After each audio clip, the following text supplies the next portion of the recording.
And I wanted to get your perspective on, as an actor, how you view self-tape versus audition, this sort of new thing that's happening where basically almost everything is self-tape.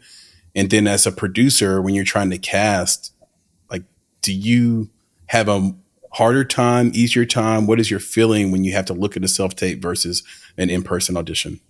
Oh, that's a great question. Candidly, I'll say as a producer, I enjoy in person better because I think the thing that gets counted out is that at the end of the day, people want to work with people that they feel comfortable with and are just good people. And you can kind of suss through that stuff, in person. And not to say that there's bad, but I've been in rooms where, you're just like, you're doing everything wrong, right? Like from just the improper, stuff that you're just like, okay, we are not going to be able to create a safe space together, right? In person.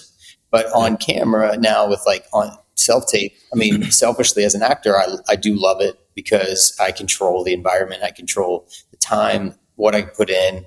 I know a lot about camera setup, different things that can help that, so, and then I've just learned by being on both sides that you usually do know within 30 seconds. And it's not for anything other than just if the person's right or wrong. If you're hitting it tone, like things, you just kind of, it's one of those pieces. But I think now that we're on the other side of the strike, if you've seen it now, and they are now creating space where you can request, an appointment. Okay. So it's a Zoom. You have that chance to be in the room, and that to me was even before this. There was when you started to get into some of these episodics and stuff, which really showed me how much we were going to decentralize our industry in a way, because I was getting producer calls as an actor, and there's an appointment, and it was through an EcoCast, and I'm in the room with all the producers, the directors. And it's essentially just like this podcast. We're all in the same room together. It's just virtually. So I think now that that's accepted, you get a little bit of best of both worlds. And I think we'll see more of that in the next few years of grow. Yeah, I hope so. When you were acting, did you ever request your tapes? And did producers send you tapes when you requested it? When did I request to be an appointment versus self-tape? No. Did you request your audition tape? Back when when you act in person, some of these producers are going to ask you to do some pretty outrageous stuff in the audition, depending on what your character is. You might not want them to own that. And then it leaks somewhere later. Right. And be used to sort of stand on you in contract negotiation, or just some of these nightmare stories I've heard. Yeah. Did you ever request your tape from a producer? Was that difficult?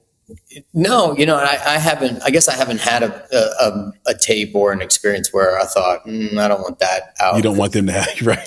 Yeah,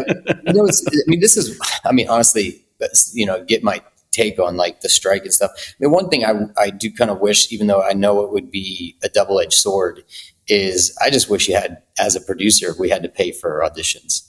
And I mean, as an actor, I want to be even if it's $25, $20, $50, because the amount of work, we're in such a, microwave culture that it's just like, if you're in music, it's like, you can't just put a demo. You can't put something kind of just, oh yeah, now I know the difference. Even with films, they say, oh, you can submit to that film festival. They'll know what it's like without the real sound or color. Mm-hmm. You don't do it. Everyone is in finished product mode. So your self-tape, for all intents and purposes, I'll talk to actors. It's like, you're kind of putting up the work that is 80% there, or you're giving no work to it. Like, you're just kind of putting something up and you're the right type. I have friends that do either. Like, they don't do any work on it. It's basically almost teleprompter, right? And then there's the other version where you're putting probably 80% of the work into the actual audition. So when you show up, it's basically the work's already done if you get the job.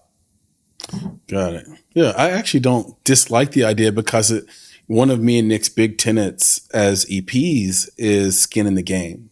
We just believe that. I believe that in business in general, that all you have to do is figure out, you can almost see where the fraud is going to come from, and it's going to come from the person who has the least skin in the game. The person who won't attach themselves and risk everything to get the outcome. you want people, and the other way Nick would say it, probably not to speak for you while you're on this podcast, but it's like he would say no mercenaries, because when somebody's not a mercenary, they're just as enthusiastic about the project as you. They're in it with you. There's a commitment on both sides.